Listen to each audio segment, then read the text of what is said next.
السلام علیکم، آپ دیکھ رہے ہیں کے نیوز چینل انٹرنیشنل۔ یوٹیوب پر ہمارا چینل سبسکرائب کیجئے اور رہیں دنیا بھر کی خبروں سے باخبر۔ رخ کریں گے لاہور کا، جہاں سے رپورٹ کر رہے ہیں ہمارے نمائندے عرفان خان۔ لمحہ فکریہ، عوام حکومت کی طرف سے مزید مہنگائی کا تحفہ قبول کرنے کے لیے تیار ہو جائے۔ حکومت 700 ارب کے اضافی ریونیو کے لیے حکمت عملی کیا؟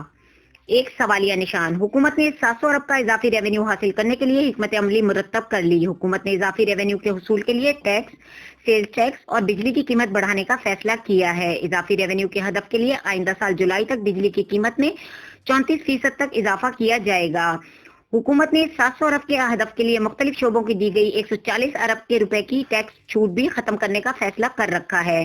صدر مملکت ڈاکٹر عارف الوی نے نیپرا ترمیمی انکم ٹیکس ترمیمی آرڈیننس 2021 جاری کر دی ہے، جن کا اطلاق فوری طور پر ہوگا۔ اس حوالے سے ہدایات جاری کی گئی ہیں، جس میں کہا گیا ہے کہ کاروباری افراد کو NTN آویزاں کرنا ہوگا، نہ کرنے کی صورت میں 5,000 روپے جرمانہ ہوگا۔ ٹیکس کمشنر کو اپنے ڈیٹا تک رسائی نہ دینے پر 50,000 روپے ٹیکس، اسٹیٹمنٹ نہ دینے پر 5,000 اور ٹیکس گوشوارے دہرانے پر بھی جرمانہ ہوگا۔